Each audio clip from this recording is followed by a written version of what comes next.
안녕하세요. 오늘 우리는 인류 문명의 가장 깊은 뿌리, 바로 슈메르 신화 속으로 여행을 떠날 것입니다. 이 신화들은 단순한 예시이야기가 아니라 인류 최초의 복합 사회가 가졌던 철학과 우주론적 사유를 담고 있는 신성한 설계도와 같습니다. 복잡한 사회를 이루며 생겨난 사상들이 어떻게 우주와 인간을 이해했는지, 그리고 이것이 후대 문명에 어떤 영향을 미쳤는지 함께 살펴보겠습니다. 지금 보시는 이 장엄한 지구라트의 모습처럼 슈메르 문명은 그 깊은 사유와 함께 우뚝 서 있었습니다. 슈메르 문명은 기원전 4500년경부터 기원전 1900년경까지 오늘날의 이라크 남부와 쿠웨이트 지역인 메소포타미아라고 불리는 두 강 사이의 땅, 즉 티그리스 강과 유프라테스 강 유역에서 꽃을 피웠습니다. 이 강들은 생명의 원천이었지만 동시에 예측 불가능한 홍수와 가뭄을 몰고 와 풍요와 재앙의 이중주를 연주했죠. 이러한 자연의 거대한 힘 앞에서 슈메르인들은 초자연적인 존재에 대한 절대적인 경외심을 품게 되었고, 이는 다신교 체계로 발전했습니다. 그 중심에는 신들을 위한 거대한 신전, 지구라트가 있었습니다.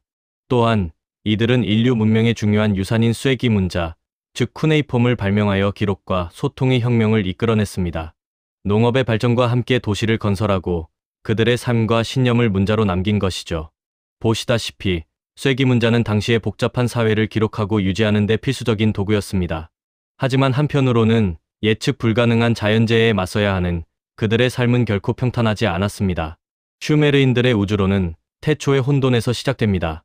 이들은 모든 존재의 근원인 스스로 존재하는 염수 바다인 남무를 상상했습니다. 남무는 하늘의 신 안과 땅의 여신 키를 낳았고, 이 둘은 마치 거대한 우주산처럼 결합되어 있었습니다. 하지만 생명이 살아가기 위해서는 공간이 필요했죠. 그래서 공기의 신 엘릴은 자신의 부모인 하늘과 땅을 강제로 분리하여 그 사이에 인류와 모든 생명이 거주할 수 있는 공간을 창조했습니다. 이 천지의 분리 과정은 단순한 물리적 분리가 아니라 질서가 확립되고 생명이 시작되는 신화적인 순간으로 그려집니다. 초기 우주가 거대한 소용돌이에서 시작되어 하늘과 땅이 나뉘며 그 속에 생명이 태어나는 모습이 바로 이들의 상상력이었습니다. 슈메르 판테온, 즉 신들의 세계는 매우 복잡하고 이계적인 질서를 가지고 있었습니다. 슈메르의 신들은 단순히 자연의 힘을 인격화한 존재를 넘어 사회적 질서와 도덕의 수호자였습니다. 이들은 인간과 마찬가지로 욕망과 결함을 지녔지만 동시에 우주의 운명을 결정하는 불멸의 존재들이었습니다. 흥미로운 점은 슈메르 신들에게는 각자의 영향력과 중요도를 나타내는 신성한 수치적 위계가 부여되었다는 것입니다. 예를 들어 하늘의 신 안의 수치는 60, 신들의 왕 엘릴은 50, 지혜의 신 엔키의 수치는 40, 달의 신 난나의 수치는 30, 태양의 신 우투의 수치는 20, 그리고 사랑과 전쟁의 여신 이난나는 15와 같은 숫자를 가지고 있었습니다. 이 숫자는 단순히 서열을 넘어 각 신의 권능과 우주적 중요성을 상징하는 것이었죠. 이 신들은 마치 인간 사회의 통치자들처럼 복잡한 관계와 역할을 수행했습니다. 지금 보시는 것처럼 신들의 웅장한 모습은 그들의 권위와 영원성을 잘 보여줍니다. 이제 슈메르 판테온의 주요 신들을 좀 더 자세히 만나보겠습니다. 먼저 가장 높은 위계를 지닌 안입니다. 그는 하늘의 최고 수장이자 우르크 도시의 수호신이었으며 신성한 수치 60을 가졌습니다. 안은 우주의 근원적인 질서를 부여하고 다른 신들에게 각자의 역할을 하사하는 궁극적인 권능인 아누투를 지닌 존재였습니다. 비록 직접적인 개입보다는 초월적인 존재로 그려지지만 그의 존재 자체가 슈메르 우주의 근간을 이룹니다. 다음으로 소개할 신은 엘릴입니다. 그는 신들의 왕으로 불리며 공기와 폭풍을 지배하는 강력한 신입니다. 니프루 도시의 수호신이었고 신성한 수치 50을 지녔습니다. 엘릴은 신들 의회의 의장이자 운명을 결정하는 중대한 역할을 했습니다. 그는 때로는 자애로운 문명의 수여자로서 인간에게 필요한 지식과 기술을 주기도 했지만, 다른 한편으로는 대홍수를 일으켜 인류를 멸망시키려 할 정도로 파괴적인 군주의 면모를 보이기도 했습니다. 이처럼 슈메르 신들은 단면적이지 않고 다양한 속성과 복합적인 성격을 지닌 존재들로 묘사됩니다. 계속해서 슈메르 판테온의 중요한 신들을 살펴보겠습니다. 물과 지혜의 신 엔키입니다. 그는 에리두 도시의 수호신이며 신성한 수치 40을 가졌습니다. 엔키는 대륙 밑에 흐르는 지하수, 즉 앞주의 주인이었습니다. 그는 종종 인류의 조력자로 등장하는데 특히 대홍수 때 비밀스러운 조언을 통해 인류를 구원한 문명의 스승으로 알려져 있습니다. 그의 지혜와 창조성은 슈메르 문명 발전의 중요한 동력이었습니다.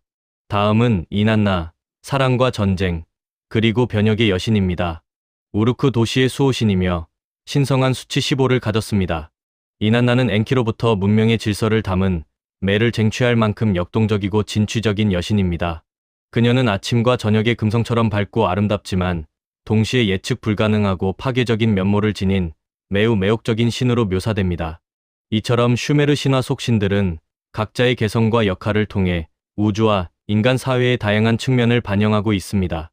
슈메르 문명에서 매는 매우 중요한 개념입니다. 매는 단순히 어떤 지식이나 기술을 넘어 우주와 사회를 운영하는 데 필요한 모든 지식, 기술, 윤리, 법률을 총체적으로 아우르는 신성한 설계도를 의미합니다.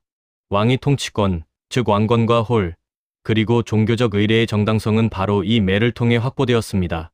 다시 말해, 매를 소유하고 집행하는 자만이 합법적인 권력을 가질 수 있었던 것이죠. 흥미로운 점은 매가 평화와 정의 같은 긍정적인 현상만을 포함하는 것이 아니었다는 것입니다. 거짓, 적대감, 심지어 도시의 파괴와 같은 부정적인 현상까지도 우주의 필연적인 조화의 일부로 수용했습니다. 이는 슈메르인들이 삶의 모든 양면성을 인정하고 이를 신성한 질서 속에서 이해하려 했다는 것을 보여줍니다. 지금 보시는 이미지들은 통치와 의례, 그리고 삶의 다양한 측면을 상징하는 매의 파편들을 시각적으로 보여주는 것과 같습니다. 이제 인류의 탄생에 대해 이야기해 볼 차례입니다. 슈메르 신화에서 인간은 신들의 고된 노동, 예를 들어 수로 건설이나 경작 같은 힘든 일을 대신하기 위한 도구적 목적으로 창조되었습니다.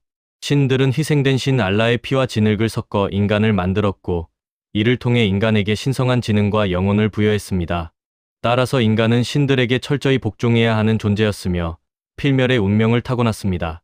그런데 흥미로운 것은 인간 창조 과정에서 신들의 우연한 실수나 유의가 개입되었다는 신화도 존재한다는 점입니다. 이로 인해 인간은 불완전하고 예측 불가능한 존재가 되었다고 여겨졌습니다. 보시는 것처럼 신들을 위해 땅을 파고 노동하는 인간의 모습, 그리고 진흙과 피로 생명이 빚어지는 상징적인 이미지는 슈메르인들이 인간 존재의 의미를 어떻게 이해했는지를 보여줍니다. 인간은 신들의 도구였지만 동시에 신성한 영혼을 부여받은 특별한 존재였던 것이죠. 슈메르인들은 하늘에서 내려온 왕권이라는 개념을 통해 왕의 통치권을 신성하게 여겼습니다. 슈메르 왕 명부는 이러한 사상을 잘 보여주는데 이는 단일 군주권에 입각한 순환적인 역사관을 제시합니다. 이 명부에는 대홍수 이전의 신화적인 통치자들이 등장하는데 예를 들어 아를림은 28,800년, 엠멜루아나는 무려 43,200년이라는 어마어마한 기간 동안 통치했다고 기록되어 있습니다. 이처럼 긴 통치 기간은 왕권의 신성함과 절대적인 권위를 상징합니다. 그리고 여기에 에타나 서사가 등장합니다. 키시의 왕 에타나는 자신의 생명을 계승하고 왕조를 존속시키기 위해 독수리를 타고 태양신에게 탄생의 풀을 구하러 하늘로 비상하는 영웅적인 모험을 떠납니다.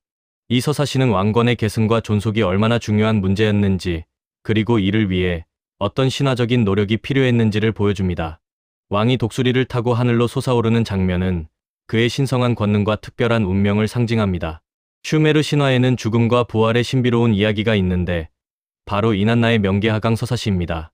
이난나는 지하 세계의 여왕 에레시키가를 찾아 명계로 내려가는데 명계의 7개 관문을 통과할 때마다 모든 권능의 상징인 옷과 장신구를 빼앗기고 벌거벗겨진 채 무력해집니다. 이는 죽음 앞에서 모든 존재가 완벽하게 평등해진다는 것을 상징합니다. 명계에서 죽음을 맞은 이난나는 지혜의 신 엔키가 보낸 두 사자의 도움으로 생명의 물을 얻어 부활하게 됩니다. 하지만 명계의 법칙에 따라 지상으로 돌아오는 대가로 누군가 대신 지하 세계에 남아야 했습니다. 이 희생의 제물은 바로 이난나의 남편 두무지였습니다. 두무지는 명계에 갇혔다가 매년 일정 기간 지상으로 돌아오는데 이는 대지의 풍요와 계절의 순환을 상징하는 비유적인 이야기로 해석됩니다. 보시는 것처럼 이난나가 화려한 복장에서 점차 무력해지는 모습은 죽음을 향한 여정을, 그리고 다시 생명을 얻는 과정을 은유적으로 보여줍니다. 슈메르 신화에서 또 하나의 중요한 사건은 바로 대홍수 이야기입니다. 신들의 왕 엘릴은 인류의 소음과 타락에 분노하여 인류를 멸망시키기 위한 대홍수를 결정합니다. 하지만 지혜의 신 엔키는 인류를 불쌍히 여겨 갈대벽에 대고 말하는 형식으로 비밀스럽게 홍수에 대한 조언을 전달합니다. 이 조언을 들은 인간 지우스드라는 거대한 방주를 건조하여 자신의 가족과 모든 생명의 씨앗을 보존합니다. 대홍수에서 살아남은 지우스드라는 신들의 신앙과 지혜를 통해 영원한 생명을 얻어 딜문이라는 낙원에서 살게 됩니다. 이 지우스드라 이야기는 성경의 노아 이야기와 매우 흡사한 원형으로 여겨지며 인류의 새로운 시작을 상징합니다. 보시는 것처럼 거대한 폭풍우가 도시를 휩쓸고 지우스드라가 방주를 만들어 생명을 구하며 결국은 신의 축복을 받는 일련의 장면들은 슈메르인들의 강력한 신앙과 삶에 대한 강한 의지를 보여줍니다. 이제 슈메르 문학의 정점이라고 할 수 있는 길가메시 서사시를 살펴보겠습니다. 이 서사시는 인간의 필멸적인 고뇌와 영웅의 투쟁을 다룹니다. 우르크의 왕 길가메시와 그의 친구 엔키두는 불멸의 명예를 얻기 위해 삼나무 숲의 수호자 후아와를 살해하는 영웅적인 모험을 떠납니다. 숲에서 괴물을 처치하는 이 장면은 죽음을 넘어서는 명예를 갈구하는 인간의 모습을 보여줍니다. 이난나 여신이 길가메시에게 유혹의 손길을 뻗지만 길가메시는 그녀의 변덕스럽고 파괴적인 성격을 알고 있었기에 이를 단호히 거절합니다. 이에 분노한 이난나는 하늘의 황소를 보내 대지를 파괴하려 하지만 길가메시와 엔키두는 힘을 합쳐 이 거대한 황소를 도살합니다. 이러한 행동들은 필멸자인 인간이 신의 권위에 정면으로 도전하는 오만, 즉 휴브리스로 비춰졌고 결국 비극적인 운명을 예고합니다. 길가메시와 엔키두의 이야기는 인간의 한계와 욕망, 그리고 신과의 갈등을 깊이 있게 다루고 있습니다. 길가메시 서사시에서 엔키두의 죽음은 길가메시에게 사후 세계에 대한 깊은 고뇌를 안겨줍니다. 슈메르인들이 믿었던 사후 세계는 쿠르라고 불렸는데 이곳은 먼지와 고독만이 가득한 비참한 곳으로 묘사됩니다. 도덕적인 심판 없이 모든 인간은 예외 없이 이 어둡고 건조한 동굴에 도달한다고 여겨졌습니다. 명계의 영혼들은 먼지를 먹으며 산다고 표현될 만큼 굶주림에 시달렸고 현세에서의 지위나 업적과 무관하게 모두가 비참한 상태에 처했습니다. 이러한 비관적인 내세관은 슈메르인들로 하여금 현세의 삶, 그리고 후손들이 바치는 제의, 즉 맑은 물과 음식을 통한 영혼의 부양에 더욱 집착하게 만들었습니다. 죽음 이후의 삶이 이토록 암울했기에 그들은 현세의 삶에서 의미를 찾고 후손을 통한 기억 속에서 불멸을 추구하려 했던 것입니다. 이 어두운 명계의 이미지는 슈메르인들의 사생관을 잘 보여줍니다. 슈메르 신화는 단순한 고대 유물이 아니라 인류 정신사와 문학의 거대한 토대가 되는 비교 종교학적 유산입니다. 우리는 슈메르 신화 속에서 후대 문명에 지대한 영향을 미친 문명의 유전자들을 발견할 수 있습니다. 특히 이브리 문명, 즉 성경과의 뚜렷한 평행성이 주목됩니다. 슈메르 신화의 낙원 딜문은 성경의 에덴 동산과 대홍수 이야기의 주인공 지우스드라는 노아와 닮아 있습니다. 또한 슈메르의 거대한 신전 지구라트는 성경의 바벨탑 이야기의 모티브가 되었으며 진흙으로 인간을 빚었다는 창조 신화 역시 공통점을 가집니다. 나아가 죽었다가 다시 부활하는 신의 이야기는 그리스와 로마의 신비 종교로 이어지는 죽고 부활하는 신의 원형을 제공했습니다. 이처럼 슈메르 신화는 시대를 초월하여 인류의 상상력과 신앙에 끊임없이 영감을 주며 문명의 근간을 이루는 중요한 서사로 자리매김했습니다. 결론적으로 슈메르 신화는 단순한 과거의 이야기가 아니라 영원한 현재로서 우리에게 큰 의미를 부여합니다. 이 신화들은 무질서와 죽음의 공포 속에서 삶과 문명의 의미를 찾으려 했던 고대인들의 위대한 지적 분투를 보여줍니다. 슈메르인들이 정의했던 우주의 질서, 즉 매의 개념은 현대 민주주의, 인권, 그리고 윤리의 원형을 제시하며 우리가 오늘날 가치를 두는 많은 것들의 시작점을 보여줍니다. 궁극적으로 슈메르 신화는 삶의 유한함을 겸허히 받아들이면서도 인간이 영원히 쌓아 올려야 할 우르크의 성벽은 무엇인가라는 질문을 던집니다.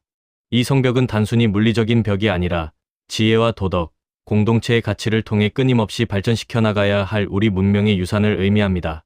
슈메르의 폐허가 오늘날까지 우리에게 말을 걸고 있는 이유가 바로 여기에 있습니다. 구독, 좋아요와 함께 해주세요. 감사합니다.